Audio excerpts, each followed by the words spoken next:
Gracias, Jair. Buenos días a todo el pueblo de Venezuela, ¿no?, que nos ve hoy a través de a toda Venezuela. Efectivamente, en el Parque de los Caobas estuvimos reunidos más de 34 pueblos indígenas discutiendo en diferentes mesas de trabajo. 8 mesas de trabajo en total se realizaron, mesas de trabajo donde jóvenes, ancianos, chamanes, mujeres, maestros, organizaciones políticas, organizaciones propias de las comunidades indígenas pudieron discutir, ¿no?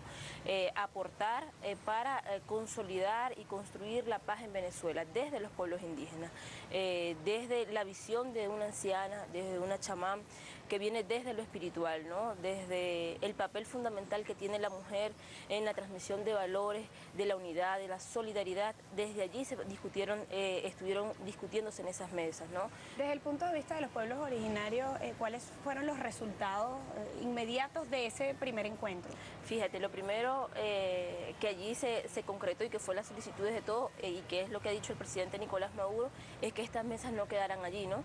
Que no solamente se hiciera esa discusión aquí en Caracas, sino que se pudiera llevar a cada uno de los pueblos indígenas de Venezuela. Recordemos que son 44 pueblos indígenas que existen en toda Venezuela. Ha sido un compromiso, además un mandato del presidente Nicolás Maduro, que este tipo de eventos o este tipo de conferencias no lo hiciéramos solamente acá, sino que ahora vayamos a cada una de las comunidades, y es lo que vamos a hacer. Próximamente ya estaremos reunidos con el pueblo Yupa, con el pueblo Guayú, a fin de llevar estas discusiones y tener en cuenta cuáles son las problemáticas de cada uno de los pueblos, en este caso, por ejemplo, el del pueblo Yupa, que fue una participación bastante activa que hubo en cada una de las mesas, incluso gente que se vino por su propia cuenta, ¿no? Todo el pueblo indígena quería participar, no quería solamente quedarse con los voceros que nosotros invitamos, ¿no? Sino que querían estar allí. Quisiéramos nosotros tener los 700.000 indígenas, pero era casi que imposible. Ahí ya existe la planificación, ministra, de cuáles serían las primeras comunidades que se estarían visitando, trasladando esta conferencia de paz a esta zona. Fíjate, otro logro que obtuvimos en esta conferencia de paz es que no solamente fue una conferencia convocada por el gobierno nacional, sino que hubo la participación de diferentes organizaciones indígenas. Ahí habían 10 organizaciones indígenas a nivel nacional que participaron. La idea es que esta participación continúe, que no quede como responsabilidad única del Ministerio de Pueblos Indígenas, sino sentarnos todos en una mesa y concretar lo que es ese cronograma de realización de asambleas. Ya nosotros hemos estipulado una, que es el próximo, de este viernes en 8, ir a la Sierra de Perijá. El sábado estar reunido con comerciantes guayú que tienen también una problemática y nosotros vamos a atender, pero ahora es sentarnos también esta misma semana con los compañeros de las organizaciones y programar todo lo que va a ser las visitas en cada uno de los estados. Yo particularmente, ya yo me voy mañana inmediatamente para el estado Apure, donde también compartiremos con los hermanos Pume, con los hermanos Cuiva, parte de lo que es las propuestas que ellos van a traer, ¿no? Pero queremos establecer un programa que esté conciliado con todos ellos, a fin de que todo el mundo sienta que está participando. ¿Qué queremos lograr con esto? También la unidad del pueblo indígena. Nosotros sabemos que en los pueblos indígenas hay diferentes organizaciones, diferentes vocerías, pero la idea es que cuando estamos hablando de la construcción de paz, cuando estemos hablando de la construcción de unidad, que además fue el eco que más escuchamos en todas las reuniones, en todas las mesas de trabajo y que resaltaron las mismas organizaciones indígenas cuando hablaron, fue llegar a esa unidad. Felicitar que con ese llamado que hizo el presidente Nicolás Maduro podamos nosotros tener la unidad que buscamos dentro de los pueblos y comunidades indígenas. En líneas generales, ¿cuáles serían esos principales aportes de los pueblos originarios en esta conferencia? Fíjate. Hay algo que fue fundamental, una de las mesas que yo creo que fue más importante, fue la mesa de educación, ¿no? Allí se planteaba que desde los niños hasta llegar al proceso de educación universitaria, eso era fundamental.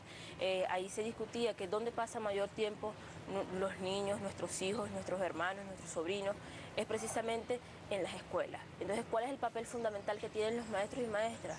Bueno, imagínate, transmitir, así como los ancianos, transmitir esos valores que puedan tener nuestros hijos, nuestros muchachos, nuestros jóvenes, porque no nos podemos dejar confundir cuando hay algunos sectores por allí violentos que dicen ser jóvenes, que dicen ser estudiantes.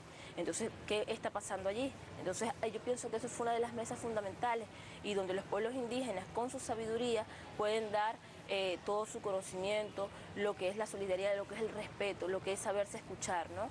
Y no venir con violencia, gritando, creando focos, queriendo quemar o incendiar la ciudad, cuando podemos hablar, y que el presidente Nicolás Maduro lo ha dicho muy bien.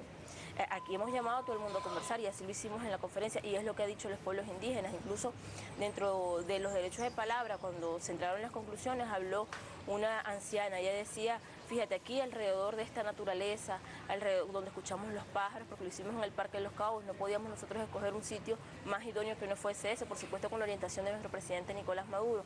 Y bueno, ahí decía cómo nosotros podemos respetar, no puede ser que nosotros aquí agarremos fuego, lo que vamos a ver, ¿no? Quizás ha sido provocado el fuego que tiene el Ávila, cómo incendiaron el Ávila, decía la anciana, claro, que decía la compañera la anciana, nosotros no podemos hacer eso, ellos también son nuestros hermanos. Hay gente que se burla de esto, pero esa es la realidad. Nosotros, el pueblo indígena, dentro de su cosmovisión, nosotros venimos de la naturaleza. Por ejemplo, el pueblo guayú viene de la tierra y viene de Juyá, que es la lluvia, que fecunda Amá, que es la tierra, y ahí nacen los indígenas, nacen los guayú en este caso. Y así cada pueblo en su cosmovisión nace de allí. Entonces nosotros no podemos irrespetar lo que son nuestros hermanos, de dónde venimos, y es bueno, poca gente tiene esta conciencia, ¿no? Ministra, también en el marco de esta reunión se aprobaron recursos, se hicieron anuncios importantes. Nos gustaría, bueno, conocer hacia dónde van destinados estos recursos, cuándo estarían en ejecución y cuáles serían las principales medidas que se toman. Fíjate, ya ahí el presidente Nicolás Maduro, aun cuando no estuvo en la conferencia, nos sorprendió con una llamada telefónica. Él estuvo muy pendiente, yo lo tengo que decir, del evento, de cómo se estaba desarrollando, cuántos estábamos convocando, cuáles eran las mesas de trabajo, las conclusiones.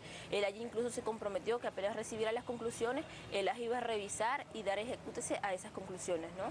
Y estamos seguros que así va a ser.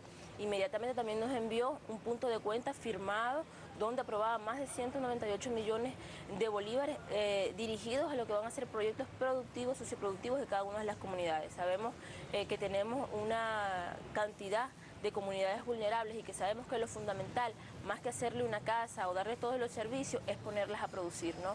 Es poder tener productos para que estas comunidades puedan alimentarse, y es en lo que estamos enfocando estos recursos. Además, aprobó más de 1 millón de bolívares para la construcción de 3.000 viviendas indígenas en todo el territorio nacional. Esto también es fundamental, porque esto, además de las viviendas que pueda construir la Gran Misión Vivienda Venezuela, son adicionales a través de los entes ejecutores, pero estas son específicas porque van a tener lo que son las características particulares de cada pueblo indígena, ¿no? Desde tener un janoco, como lo llaman los guaraos, que es un palafito, tener un chabono yanomami, por ejemplo, desde hacer una casa tipo y acorde a lo que es la cultura jibi, lo que es la cultura guayú, todo eso se contempla en esta construcción de viviendas. Bueno, la idea es que se respete, que nosotros podamos mantener la cultura, pero que logremos desarrollar con identidad lo que es la cosmovisión de cada pueblo y comunidad indígena. Ministra, gracias.